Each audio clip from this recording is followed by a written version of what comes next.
Hello guys, in this video I'm going to show you how to remove the background from your picture on the Canva application. But first of all, I just want to mention, please don't forget to subscribe to our channel, because at 100,000 subscribers we are going to show you our YouTube revenue statistics and growth strategy, how to make money online. So let's jump into it. First of all, open the application on your device.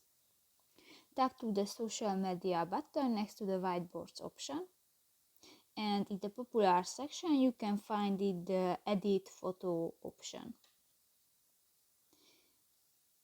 New, you can select a photo from your device,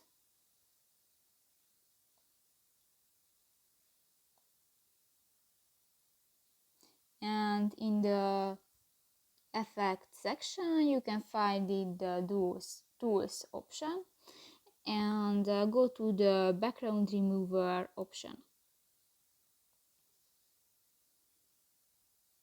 And done. So that's pretty much it for this video, guys. See you in the next one. Bye bye.